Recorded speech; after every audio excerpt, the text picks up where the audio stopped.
श्रीरामपूर मतदारसंघातील नागरिकांच्या शासन दरबारी रखडलेल्या समस्या सोडवण्यासाठी तालुक्याचे आमदार हेमंत ओगले यांनी श्रीरामपूर येथील शासकीय इमारतीच्या सभागृहात आमसभा घेतली।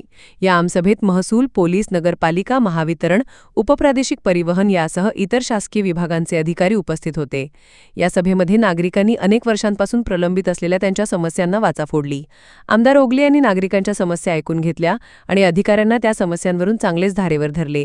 आमदार ओगले यांनी अधिकाऱ्यांना सज्जड दम दिला की आपण जनतेचे सेवक आहोत हे भान ठेवून काम करा, नाहीतर गाठ माझ्याशी आहे।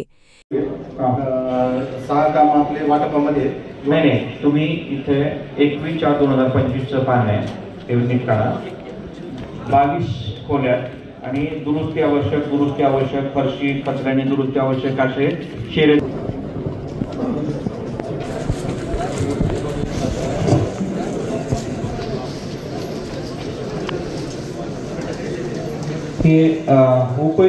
उपयोगिता प्रमाणपत्र जे आहे शिक्षण विभाग त्यात काही VGNTची 65,000 रुपये दिलेले नाही आहेत।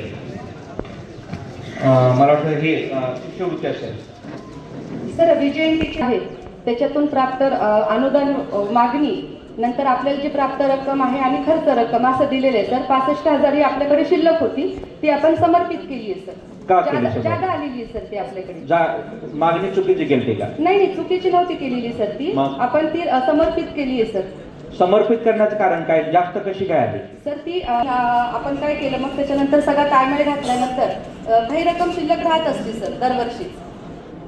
काही रक्कम ठीक आहे परंतु ही मेजर रक्कम आहे बाकीच्या याच्यापैकी नाही आपण ती जमा पण केली सर शासनाकडे।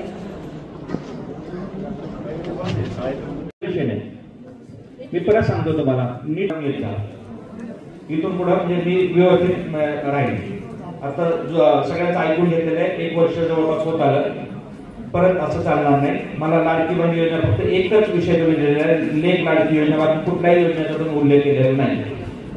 तसं पाहता महिला वर्गाच्या सगळ्यात जास्त योजना आहेत आपल्याकडे। किती एकल पालक जे आहेत मुलं त्यांना किती मुलांना लाभ मिळतो माहिती आहे? मला ते माहिती आहे, आम्ही केलेलं आहे, परंतु तुम्हाला माहिती का तुमच्या तालुक्यात किती जात आहे? का माहित नाहीये? आकडेवारी आपल्याला कळतच नाही। आपण जिल्ह्याला पत्र दिलंय मागच्या आठवड्यामध्ये पण पेपरचं वर्ष ही योजना चालू आहे, तुम्हाला माहित नाहीये? ही लाडकी बहीण योजनेमध्ये किती लाभार्थी त्यांचं पण मला डिटेल करा। 77,716 लाख इथं का मेन्शन केलं नाही तुम्ही? नंतर देण्यात गेलं नाही, नंतर नाही असं नाही होणार, परत वेळेस अशी चूक नका करू। 19 आता लिस्ट आली आपल्याकडं अपात्रतेची, तर आता त्याचा सर्वे चालू आहे पण अंगणवाडी सेविकांनी नाकारलाय, त्याच्यामुळे आता थर्ड पार्टी कोणीतरी त्याच्यात हे करून आणि तो सर्वे करणार आहे।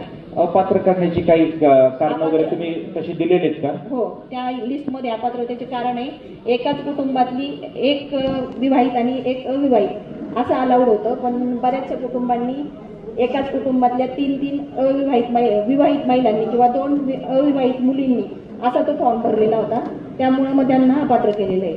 आणि कारण काय? गावामध्ये भांडणं होतात असं त्यांचं म्हणणं आहे। त्यांच्या संघटनेनेच नाकार दिलाय की आम्ही नाही करणार, ते थर्ड पार्टीकडून करून घ्यावं। पूर्ण राज्याचाच विषय आहे सर। खरं कारण असं आहे, अंगणवाडीची आम्ही सभा घेतली होती की त्याच्यामुळे ते काम करायला तयार नाही सर। पगार नाही असं त्यांच्या अगदी रेग्युलर पगार वगैरे सगळं आहे, पण गावातनं काय होतं, सपोज एखाद्या व्यक्तीचा आपण केलं आणि एकाच कुटुंबात जर 2 सुना, आता 77,000 पैकी 8,000 कट केले, म्हणजे हे झालेले का व्हायचे नाही? आता त्या लिस्ट आल्यात आणि त्या लिस्ट आपण खाली फॉरवर्ड केल्या होत्या अंगणवाडी सेविकेकडे। चालू आहे लाडकी बहिणी चालवतात त्यांचं आहे, त्यांनी जर घोषणापत्र करून दिलं तर तुम्ही रद्द करणार। प्रियंका पठाण नावचं प्रकरण तुमच्याकडे महिन्यापासून, प्रियंका राजेश पठाण, तिला 2 लहान मुलं आहेत, तिचं प्रकरण अजून तुम्ही सर्व डिलीट केलेलं नाही। तुम्ही त्यांना कारण सांगितलं काहीतरी प्रॉब्लेम आहे, ते काय प्रॉब्लेम आहे तो आमदार साहेबांना सांगा। आणि ज्या लोकांना ज्यांनी घोषणापत्र करून दिले लेजर पेपरवर तुमच्या नावाने किंवा आम्हाला जर संजय गांधीचा लाभ मिळतो आहे तर आम्हाला लाडकी बहिणीचा लाभ नको आहे, अशा लोकांचं तुम्ही तात्काळ डिलीट करून ते पत्र शेखरकर भाऊसाहेबांकडे तर तुम्ही ते घोषणापत्र केलं तर त्याला ते संजय गांधीचा लाभ मिळू शकतो अशा या गोष्टी काहीच करता येत नाही। फक्त आपण जिल्हाधिकारी कार्यालयामध्ये त्या गोष्टींचं माहिती देतो आणि त्या पातळीवरच ते रिजेक्ट करण्यात येतं। आपण फक्त पाठवून देतोय।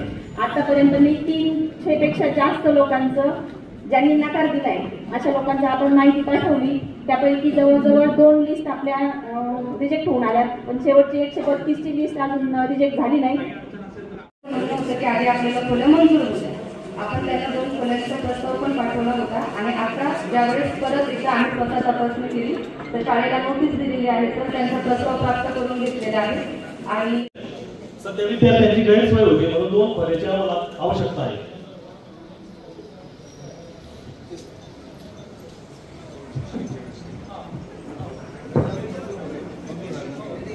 या दमामुळे अधिकाऱ्यांवर योग्य कामाचा दबाव आला आहे. आमदार ओगले यांनी घेतलेल्या आमसभा मतदारसंघातील नागरिकांसाठी महत्त्वपूर्ण ठरली आहे. मात्र प्रशासनासमोर नागरिकांनी मांडलेल्या थेट समस्या किती प्रमाणात सोडविल्या जातील हे पाहणे महत्त्वाचे ठरणार आहे.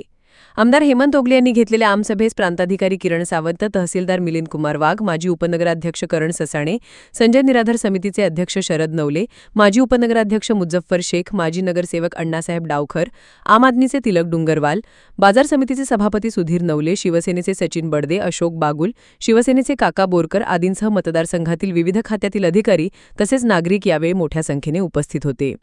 ताज्या घडामोडींसाठी आजच लाईक आणि सबस्क्राईब करा. नवीनतम आणि महत्त्वपूर्ण घडामोडी पाहण्यासाठी आपल्या तिरंगा न्यूज यूट्यूब चॅनलला आजच लाईक करा आणि सबस्क्राईब करा.